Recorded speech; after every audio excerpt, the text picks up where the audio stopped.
After far, far too many days, the residents of Flint, Michigan are still obviously suffering from the, in some cases, perhaps irresponsible, in other cases, malicious and horrendous decisions of their government officials when it comes to their water supply.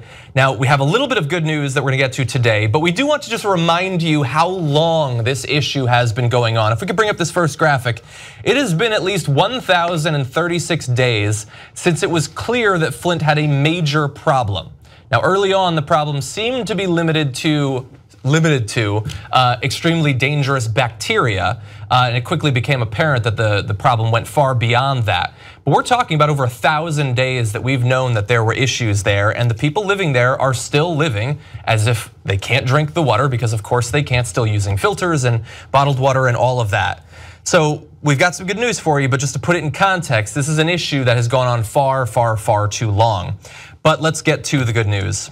Nick Lyon, the director of the Michigan Department of Health and Human Services, and 4 other state and local officials failed to properly alert the public about a Legionnaire's outbreak and the possibility that another outbreak would happen. That, of course, is not the good news, but they did it. The good news is that federal charges have actually now been filed against them. Now, in case you're not familiar with the disease, Legionnaire's disease is a lung infection caused by bacteria that thrive in warm water. Now, that particular bacteria is not the only bacteria that was infesting and continues to infest the pipes in Flint, but it is a particularly dangerous one. Now, Mr. Lyon, the director that we referred to earlier, has been accused of misconduct in office, a felony. The charging document said that Mr. Lyon's acts and failure to act resulted in the death of at least 1 person. It asserted that he willfully disregarded the deadly nature of the Legionnaire's outbreak and exhibited gross negligence when he failed to alert the public about the deadly outbreak, and by taking steps to suppress information illustrating obvious and apparent harms that were likely to result in serious injury. If he is actually convicted of the most serious charge, involuntary manslaughter, he could face up to 20 years in prison. Now, the other officials are not facing nearly as serious charges because they didn't act in a way that led to deaths necessarily, but it is good to see a continuation of the arrests and warrants that have been going out over the past year or so. 12 people have died from Legionnaire's disease in Flint, 12. Yeah, so it would be easy for some people to write this off as, oh, there's bacteria in the water. But when you know that it's Legionnaire's and you know that it theoretically, perhaps even likely, could kill people, the idea that you would not only sort of slow roll making it clear that it's there so that people could take steps not to expose their family to it, but that you would then try to suppress the information, that you would try to stop the information from being released. I don't even know, I'm not a lawyer, I say that on every show, I don't even know if involuntary manslaughter is necessarily the correct crime here.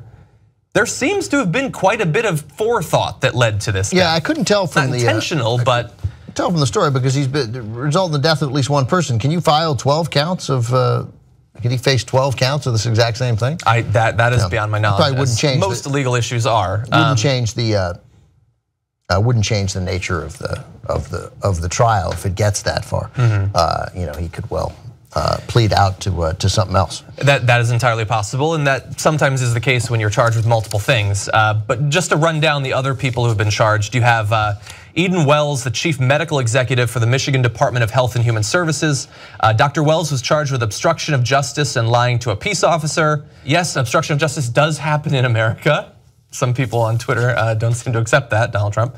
And by the way, it's actually up to 15, the number of people who have been charged in connection with Flint's water crisis. So look, at this point, I have absolutely no idea if he'll end up getting any actual serious time in jail. Government officials have a degree of protection in the legal system, perhaps not to the extent that cops do.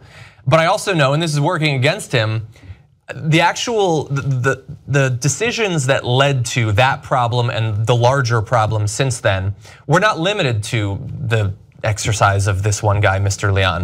And I think that those people would probably love to have someone at a lower level go away for this, make people think that we had some justice, that it was just him and a couple of other people that made these decisions, when of course it's much bigger. Huge amounts of money were at stake. And he wasn't the only person to make decisions that resulted in these deaths. He might theoretically be the only person to go to jail for it. Well, you know, and it's not just that he's in there for manslaughter, also obstruction of justice charges, a term that many Americans are likely to become quite familiar with in the years, months, and perhaps years ahead. I'm not sure how to pronounce the Michigan Attorney General's name. Bill, it could be Schuette or it could be Schuette. but he's the Michigan Attorney General. And there's a really interesting political dynamic to this in Michigan because I'm going to go with Schuette. Because Bill Schuette is a Republican who is bringing these charges. Yes. Seen as a potential gubernatorial candidate in 2018 when Michigan's gubernatorial election is. Governor Snyder is prevented from running for re-election in Michigan. I mean, how this guy has survived this scandal is remarkable. The timing, of course, is that 2.5 years ago was not 2014 when he was running for re-election and theoretically would have lost. But they tried to interview the governor and the governor wouldn't talk to them. And the Attorney General, also a Republican, did not say, no, then we're not charging the governor. He simply said he is not commenting on whether the governor might at some point face charges in this case. So I think it's fairly unlikely that this is, I don't know whether it's likely or not, whether that this will be the last guy charged, but it is certainly possible that some very big names in Michigan could end up in legal jeopardy, and that includes Governor Rick Snyder. Yeah, and because he was particularly, he even now, I think Governor Snyder was praised both Lyon and Wells and Dr. Wells, praised both of them. Yeah, it's a bit of a heck of a job brownie sort of situation. Yeah, I mean, I would have gone silence. Yeah, if I were him, yes, exactly.